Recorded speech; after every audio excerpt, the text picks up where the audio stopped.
Hello everyone, welcome to my channel physics by RDS. आज हम लोगों को जो टॉपिक कवर करने हैं वो है वैद्युत क्षेत्र की तीव्रता और किसी बिंदु आवेश के कारण वैद्युत क्षेत्र की तीव्रता। ये टॉपिक कवर करने के लिए हम लोग एक एग्जांपल लेंगे और उस एग्जांपल की हेल्प से हम लोग इस टॉपिक को कवर करेंगे। आज की इस वीडियो में जो सबसे जरूरी बात है वो है इमेजिनेशन। मैं जो भी आपको एग्जांपल दूंगा उस एग्जांपल में आपको इमेजिन करना है, थोड़ी अपनी कल्पना शक्ति का प्रयोग करना है और इस इमेजिन करने के साथ साथ ही ये टॉपिक हम लोग ऑटोमेटिकली कवर कर लेंगे। जैसे पहले जो टॉपिक हमारा वो है वैद्युत क्षेत्र। इस वैद्युत क्षेत्र के लिए मैं आपको एग्जाम्पल देता हूं। जैसे मान लिया जाए कि ये मेरे पास एक चुंबक है। जैसे मान लिया जाए ये मेरे पास एक चुंबक है। मान लीजिए अगर ये एक चुंबक है तो खुद सोचिए इस चुंबक के चारों ओर क्या होगा। अगर ये एक चुंबक है तो इस चुंबक के चारों ओर क्या होगा। इस चुंबक के चारों ओर होगा एक चुंबकीय क्षेत्र। इस चुंबक के चारों ओर क्या होगा, एक चुंबकीय क्षेत्र होगा। इसके चारों ओर कितनी दूरी पर क्या होगा, एक चुंबकीय क्षेत्र होगा। इस चुंबकीय क्षेत्र में अगर मैं कोई दूसरी चुंबक लेकर के आऊंगा, इस चुंबकीय क्षेत्र में अगर मैं कोई दूसरी चुंबक लेकर के आऊंगा तो जो दूसरी चुंबक है वो या तो आकर्षण का अनुभव करेगी। इस चुंबक के चारों ओर जो चुंबकीय क्षेत्र है, इस चुंबकीय क्षेत्र में अगर मैं कोई दूसरी चुंबक लेकर के आऊंगा तो या तो वह आकर्षण का अनुभव करेगी या वह प्रतिकर्षण का अनुभव करेगी। आकर्षण का अनुभव करेगी तो वह इस चुंबक की ओर आ जाएगी और प्रतिकर्षण का अनुभव करेगी तो वह इस चुंबक से दूर हो जाएगी। सिंपल सी बात है, ये तो आप सभी जानते भी होंगे। जिस प्रकार से वैद्युत क्षेत्र में समझना है इसे हम लोग एक एग्जांपल से समझ रहे हैं। एग्जांपल में मैंने आपको बताया कि अगर आपके पास कोई एक चुंबक है तो इस चुंबक के चारों ओर क्या होगा, एक चुंबकीय क्षेत्र होगा और इस चुंबकीय क्षेत्र में अगर आप कोई दूसरी चुंबक को लेकर के आएंगे तो वह क्या करेगी, या तो आकर्षण का अनुभव करेगी या प्रतिकर्षण का अनुभव करेगी। तो जिस प्रकार किसी चुंबक के चारों ओर एक चुंबकीय क्षेत्र होता है, इसी प्रकार से वैद्युत क्षेत्र होता है। अब चुंबकीय क्षेत्र होता है चुंबक की वजह से, और जो वैद्युत क्षेत्र है तो हमेशा याद रखिए अगर आपको ये शब्द दिखाई देता है वैद्युत, तो इस वैद्युत का अर्थ होता है आवेश। इस वैद्युत का अर्थ जो है वो आप किससे लगा सकते हैं, आवेश से लगा सकते हैं। तो चुंबक के चारों ओर क्या है, चुंबकीय क्षेत्र। ऐसे ही अगर ये कोई एक आवेश है तो इस आवेश के चारों ओर भी क्या होगा, एक वैद्युत क्षेत्र होगा। इस आवेश के चारों ओर क्या होगा, एक वैद्युत क्षेत्र होगा। और इस वैद्युत क्षेत्र में अगर आप कोई दूसरा आवेश लेकर के आएंगे तो वह आवेश या तो आकर्षण के बल का अनुभव करेगा या प्रतिकर्षण के बल का अनुभव करेगा। जैसे अगर आपके पास धनावेश है और अगर आप धनावेश को ही पास में लेकर के आएंगे तो वह क्या हो जाएगा, प्रतिकर्षित हो जाएगा। और आपके पास धनावेश है, आप धनावेश के पास में ऋणावेश को लेकर के आएंगे तो ऋणावेश कैसा हो जाएगा, आकर्षित हो जाएगा। तो वैद्युत क्षेत्र क्या है, किसी भी आवेश के चारों ओर का वह क्षेत्र जिस क्षेत्र में किसी दूसरे आवेश को लाने पर वह आकर्षण अथवा प्रतिकर्षण का अनुभव करेगा। ये तो था वैद्युत क्षेत्र के बारे में। तो हम लोग आगे की बात करते हैं, फिर से वही निवेदन करते हैं कि आपके पास क्या है, एक चुंबक है। एक प्रश्न पूछता हूं आपसे, क्या इस चुंबक के कारण जो चारों ओर चुंबकीय क्षेत्र होगा, क्या इस चुंबक के कारण जो चारों ओर चुंबकीय क्षेत्र होगा उस चुंबकीय क्षेत्र में प्रत्येक स्थान पर, उस चुंबकीय क्षेत्र में प्रत्येक स्थान पर चुंबकीय क्षेत्र की तीव्रता, चुंबकीय क्षेत्र की तीव्रता समान होगी क्या। तो उससे पूछिए प्रश्न, क्या किसी चुंबक के चारों ओर जो चुंबकीय क्षेत्र होगा उस चुंबकीय क्षेत्र में प्रत्येक स्थान पर चुंबकीय क्षेत्र की तीव्रता समान होगी, अर्थात पास में, थोड़ी सी दूर, और दूर या और अधिक दूर, क्या प्रत्येक स्थान पर चुंबकीय क्षेत्र की तीव्रता समान होगी क्या। आपके मन में आएगा नहीं, आपके मन में आ रहा होगा कि प्रत्येक स्थान पर चुंबकीय क्षेत्र की तीव्रता समान नहीं होगी। चुंबक के पास वाले स्थानों पर चुंबकीय क्षेत्र की तीव्रता कैसी होगी, अधिक होगी, और चुंबक के दूर वाले स्थानों पर चुंबकीय क्षेत्र की तीव्रता कैसी होगी, कम होगी। अब एक प्रश्न उन लोगों के मन में आएगा जिन्हें टॉपिक थोड़ा सा कम समझ में आया, या फिर जिन्हें ये एग्जाम्पल कम समझ में आया कि कैसे पता चल रहा है कि पास वाले स्थानों पर चुंबकीय क्षेत्र की तीव्रता अधिक होगी और दूर वाले स्थानों पर चुंबकीय क्षेत्र की तीव्रता कम होगी।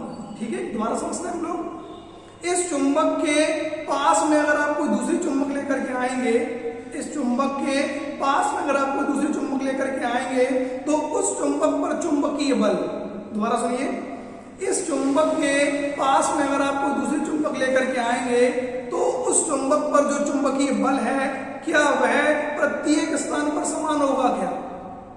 आप सोच के बताइए, क्या चुंबक के चुंबकीय क्षेत्र में प्रत्येक स्थान पर चुंबकीय बल समान होगा?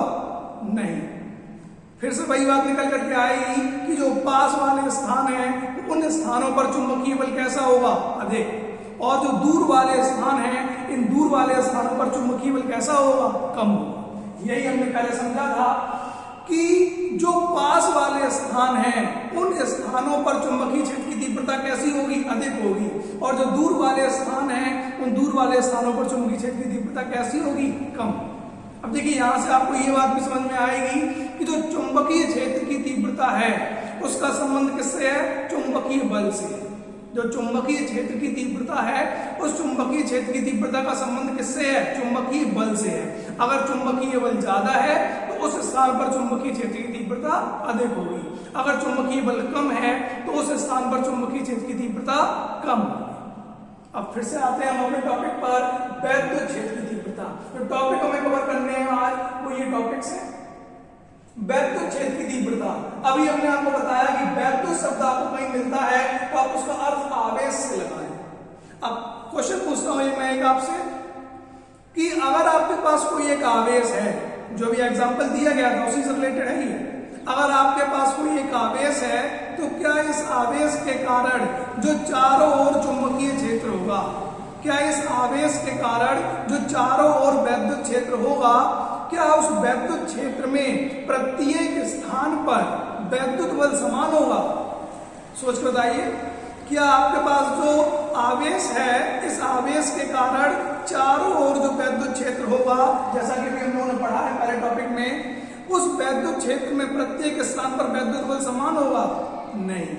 जो स्थान पास में होगा उस स्थान पर वैद्युत बल अधिक होगा, जो स्थान दूर होगा उस स्थान पर वैद्युत बल कम होगा। इसी प्रकार से किसी आवेश के पास वाले स्थान पर वैद्युत क्षेत्र की तीव्रता अधिक होगी और दूर वाले स्थान पर वैद्युत क्षेत्र की तीव्रता कम होगी। जो वैद्युत क्षेत्र की तीव्रता है इसका भी संबंध किससे है, वैद्युत बल से ही है।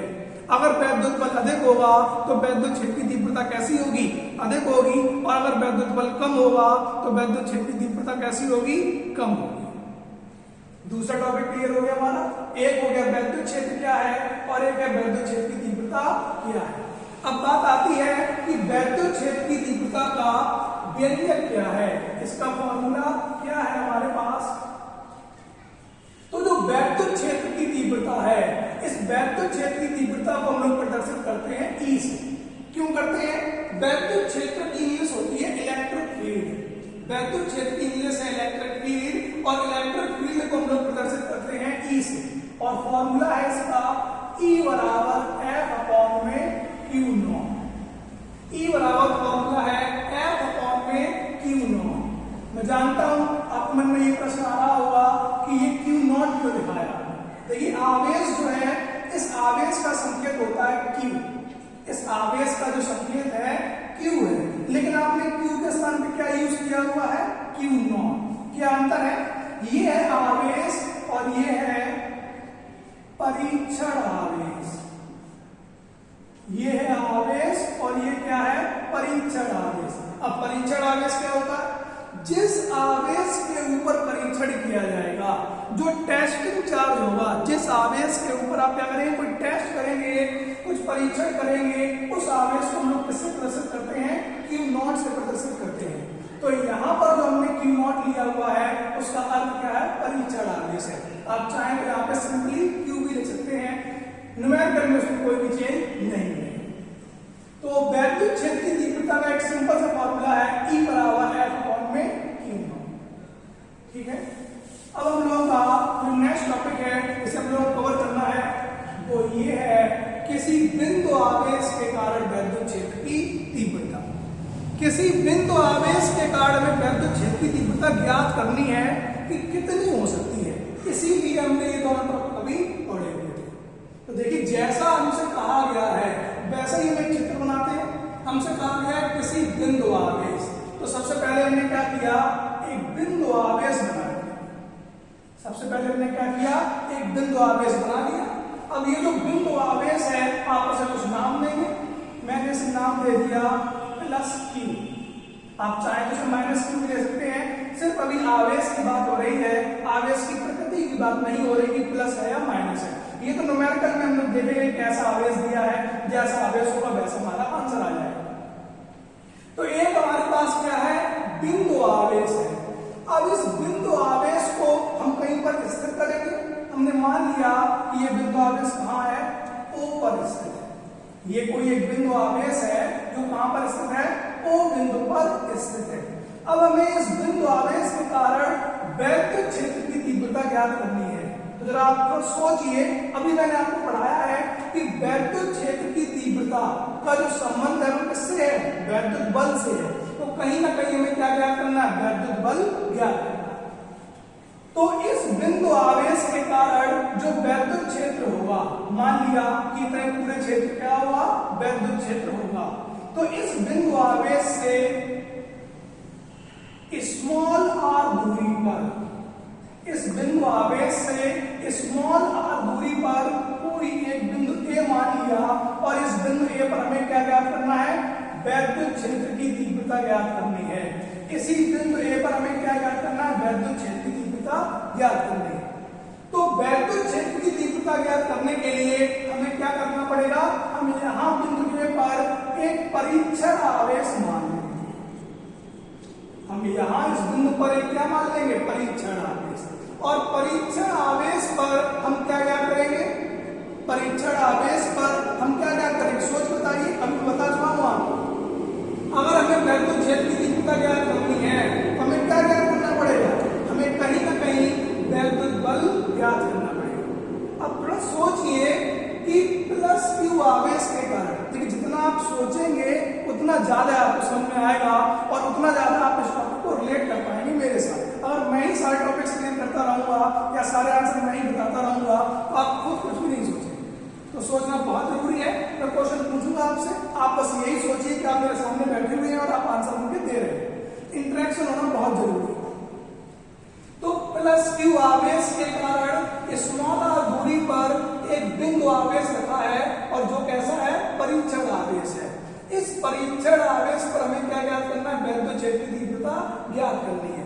वैद्युत क्षेत्र की तीव्रता कैसे ज्ञात करेंगे आप, वैद्युत बल ज्ञात करेंगे। तो सोचिए इस आवेश के कारण इस आवेश पर लगने वाला वैद्युत बल कौन से फॉर्मूले से ज्ञात करेंगे आप, वैद्युत बल ज्ञात करना है। जिसे वैद्युत बल ज्ञात करना है ये नहीं पता है वो लेक्चर नंबर 2 देख सकते हैं। लेक्चर नंबर 2 में मैंने आपको पढ़ाया है कूलाम का नियम, और कूलाम के नियम में मैंने आपको बताया था कूलाम के नियम का जो उपयोग है वो वैद्युत बल ज्ञात करने के लिए करते हैं। अब वैद्युत बल, कूलाम का नियम कहता है कि वैद्युत बल F बराबर होगा 1/4 pi epsilon not Q1 Q2 upon में R स्क्वायर। कूलाम का नियम कहता है F बराबर 1/4 pi epsilon not Q1 Q2 upon में R स्क्वायर। इस फॉर्मूले का यूज करके हमें क्या ज्ञात करना है इस स्थिति में, वैद्युत बल। कैसे ज्ञात करेंगे, F बराबर 1/4 पाई एप्सिलॉन नॉट Q1 क्या है, पहला आवेश। तुम्हारे पास पहला आवेश कौन सा है, Q1 क्या है, पहला आवेश। और हमारे पास यहाँ पे आवेश है क्या, Q। तो Q1 के स्थान पे हमने क्या लिख दिया, Q। Q2 क्या है, दूसरा आवेश। दूसरा आवेश हमारे पास क्या है, Q0 लिख दीजिए Q2 के स्थान पे। स्मॉल r क्या बताया था, दोनों आवेशों के बीच की दूरी। स्मॉल r क्या होता है, दोनों आवेशों के बीच की दूरी। तो दोनों आवेशों के जो बीच की दूरी है वो कितनी है, स्मॉल r। तो स्मॉल r के स्थान पे आपने क्या लिख दिया, स्मॉल r। ये ज्ञात कर लिया आपने वैद्युत बल। ये जो ज्ञात किया है आपने, ये क्या ज्ञात किया है? वैद्युत बल ज्ञात किया है। कौन सा वैद्युत बल? जो इस प्लस क्यू आवेश के कारण इस प्लस क्यू नॉट पर लग रहा है। अब हमें ज्ञात करनी है वैद्युत क्षेत्र की तीव्रता। वैद्युत क्षेत्र की तीव्रता के लिए आप फॉर्मूला यूज किए, E बराबर देखा पहले से बोर्ड पर F अपॉन में Q नॉट। E बराबर इस F के स्थान पर आप F का मान रख दीजिए। कितना मान है? 1/4 pi epsilon not Q not upon में R स्क्वायर। देख लीजिए F का मान कितना है? 1/4 pi epsilon not Q not upon R square. तो E बराबर F अपॉन Q नॉट में F के स्थान पे F का मान लिख दिया। अब हमारे पास क्या रह गया? Q not. तो यहाँ पे क्या लिख दिया? Q not. दोबारा समझिए, सबसे पहले हमने क्या किया? F का मान ज्ञात कर दिया। F का मान ज्ञात करने के लिए हमने किसका मान निकालना है? E का मान निकालना है। तो E बराबर क्या कर दिया? F upon Q not. और इस F के स्थान पर आपने क्या किया? इस F का मान रख दिया। F का मान यहाँ रखा आपने, Q नॉट के स्थान पे Q नॉट रख दिया। Q नॉट से Q नॉट क्या हो जाएगा? कैंसिल। क्या बचेगा? आपके पास बचेगा E बराबर 1/4 pi epsilon not 1/4 pi epsilon not Q upon में R स्क्वायर। Q नॉट से Q not cancel, Q upon में R स्क्वायर। E बराबर 1/4 pi epsilon not Q upon में R स्क्वायर। ये किसका एक्सप्रेशन मिल गया हमें? किसी बिंदु आवेश के कारण। कौन सा बिंदु आवेश? प्लस क्यू बिंदु आवेश के कारण वैद्युत क्षेत्र की तीव्रता कितनी होगी? जैसे आप चाहें तो यहाँ ज्ञात कर सकते हैं, तो स्मॉल r का मान कम हो जाएगा। यहाँ ज्ञात कर सकते हैं। किसी भी स्थान पर आप वैद्युत क्षेत्र की तीव्रता को इस व्यंजक की सहायता से, इस एक्सप्रेशन की सहायता से आप आसानी से ज्ञात कर सकते हैं। तो आज जो टॉपिक हम लोगों ने कवर किए हैं वो है वैद्युत क्षेत्र की तीव्रता और किसी बिंदु आवेश के कारण वैद्युत क्षेत्र की तीव्रता का व्यंजक ज्ञात करना, एक्सप्रेशन ज्ञात करना। ये एक छोटा सा डेरिवेशन है जिसे हम लोगों ने भी समझाया। एक बार मैं आपको रिवाइज कर देता हूं पूरा। वैद्युत क्षेत्र सिंपली क्या समझाया? किसी आवेश के कारण चारों ओर का वह क्षेत्र, किसी आवेश के कारण चारों ओर का वह क्षेत्र जिसमें कोई दूसरा आवेश आकर्षण अथवा प्रतिकर्षण के बल का अनुभव करेगा, वह क्षेत्र क्या कहलाएगा? वैद्युत क्षेत्र कहलाएगा। हमेशा याद रखिए, जो वैद्युत है, इस वैद्युत का जो संबंध है वो किससे होता है? आवेश से होता है। फिर आता है वैद्युत क्षेत्र की तीव्रता। वैद्युत क्षेत्र की तीव्रता क्या है? किसी वैद्युत क्षेत्र में किसी भी बिंदु पर लगने वाला वैद्युत बल ही, किसी वैद्युत क्षेत्र में किसी बिंदु पर लगने वाला वैद्युत बल ही क्या कहलाता है? उस बिंदु पर वैद्युत क्षेत्र की तीव्रता कहलाता है, जब भी परीक्षण आवेश कैसा हो? एकांक। नेक्स्ट क्या है? किसी बिंदु आवेश के कारण वैद्युत क्षेत्र की तीव्रता। तो किसी बिंदु आवेश के कारण में वैद्युत क्षेत्र की तीव्रता ज्ञात करनी थी, तो हमने सबसे पहले क्या ज्ञात किया? इस बिंदु आवेश के कारण इस परीक्षण आवेश पर कितना वैद्युत बल लग रहा है। किसकी सहायता से ज्ञात किया हमने? कूलाम के नियम की सहायता से। F का मान मिल गया हमें, इसे चेंज किया, इस तरह से लिखा, क्योंकि Q1 के स्थान पे कितना है? Q है, और Q2 के स्थान पे कितना है? Q नॉट है। फिर वैद्युत क्षेत्र की तीव्रता का फॉर्मूला आया, E बराबर F upon Q not. F के स्थान पे इस F का मान लिख दिया, F के स्थान पे इस F का मान लिख दिया, Q नॉट से Q नॉट कैंसिल हो गया। क्या बचा? E बराबर 1/4 pi epsilon not Q upon में R स्क्वायर। एक क्वेश्चन है मुझसे, वैद्युत क्षेत्र की तीव्रता, एक क्वेश्चन है, वैद्युत क्षेत्र की तीव्रता का मात्रक क्या होगा? जो यूनिट है वैद्युत क्षेत्र की तीव्रता की, वो क्या होगी? सिंपली देख लीजिए इसे भी। E बराबर F upon Q not. F क्या है? बल, और बल का मात्रक क्या होगा? न्यूटन। F क्या है? बल है, तो बल का मात्रक क्या होगा? न्यूटन। Q क्या है? आवेश, और आवेश का मात्रक क्या होगा? कूलाम। तो मात्रक मिल गया हमें वैद्युत क्षेत्र की तीव्रता का, न्यूटन प्रति कूलाम। तो यहां पर आप चाहें तो लिख सकते हैं न्यूटन प्रति कूलाम। आज की वीडियो में हम लोग इतनी रखते हैं। नेक्स्ट टॉपिक के साथ हम लोग नेक्स्ट वीडियो में मिलेंगे। अगर ये वीडियो आपको पसंद आई हो तो आप इसे लाइक करें, अपने अपने फ्रेंड्स के साथ शेयर करें और जो भी आपके सजेशंस हैं वो आप कमेंट बॉक्स में बता सकते हैं। और हाँ, सब्सक्राइब करना चैनल को ना भूलें। Thanks for watching.